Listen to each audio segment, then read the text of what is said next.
নমস্কার বন্ধুরা, আমি আজকে চিকেনটা একটু নতুন স্টাইলে রান্না করব। তা কিভাবে রান্না করব আপনাদের সাথে সেটা শেয়ার করব।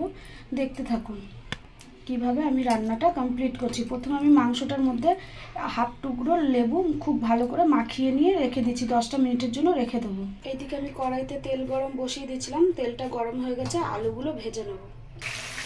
আলুতে আমি একটু নুন আর হলুদ দিয়েছি, নুন হলুদ দিয়ে ভালো করে আলুটা লাল লাল করে ভেজে নেব।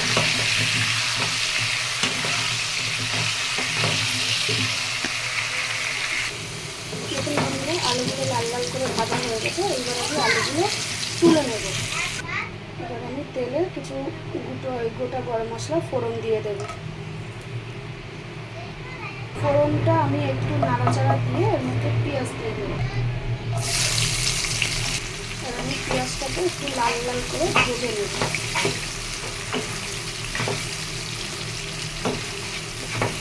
পেঁয়াজটা ভাজার সময় আমি পরিমাণ মতো নুন দিয়ে দেবো। যতটুকু নুন হলে আপনাদের তরকারিতে হয়ে যাবে সেই পরিমাণ মতো নুন দিয়ে দেবেন। নুন দিয়ে আমি আবারও ভালো করে নাড়াচাড়া করে দেবো।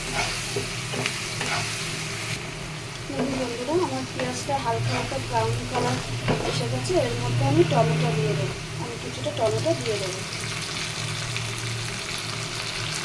টমেটো দিয়ে আমি আবারও খুব ভালো করে এটা ভেজে দেবো টমেটোকে।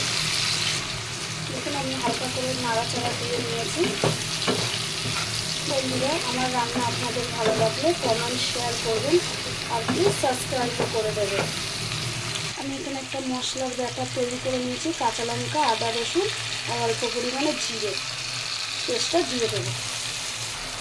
পেস্টটা দিয়ে আমি আবার খুব ভালো করে নাড়াচাড়া করবো। কেউ যদি কাঁচা লঙ্কা না খেয়ে শুকনো লঙ্কা খান তাহলে সেটাও দিতে পারেন। আমরা যেহেতু কাঁচা লঙ্কা খাই তাই আমরা সব তরকারিই কাঁচা লঙ্কা দিয়ে দিই। বন্ধুরা, নুনটা আমি আগেই দিয়ে দিয়েছিলাম, এখন পরিমাণ মতো হলুদ দিয়ে দেবো। হলুদ দিয়ে সঙ্গে সঙ্গেই ভালো করে নাড়িয়ে চাড়িয়ে দেবো, নাহলে হলুদটা আবার ডেলা ডেলা বেঁধে যাবে। সেটা আবার খেতে খুব একটা ভালো লাগবে না, হলুদের গন্ধ বেরোবে। ঝালের জন্য আমি তো কাঁচা লঙ্কা ব্যবহার করেছিলাম, কালারের জন্য কাশ্মীরি লঙ্কা গুঁড়ো দিয়ে দেবো। কাশ্মীরি লঙ্কাটাকে কালারের জন্য দিয়েছি, পুরো ঝালটাই আমার কাঁচা লঙ্কার হবে। মশলাটা মতো আমি ভালো করে হয়েছে। দেখুন আমি একটু জল দিয়ে আবার একটু ভালো করে কষিয়ে নেব। দেখুন জল দিয়ে আবার একটু কষিয়ে নেব।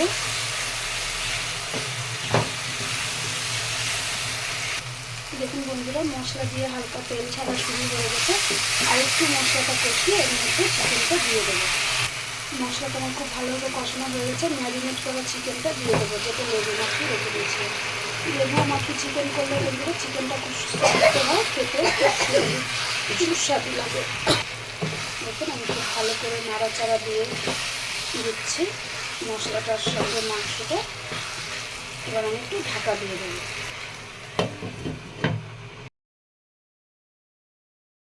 দেখুন বন্ধুরা, ঢাকা দিয়ে রেখেছিলাম, কতটা জল বেরিয়েছে। এই জলটাই পুরোটা টানিয়ে দিলেই মাংসটা খুব ভালো করে কষা হয়ে যাবে।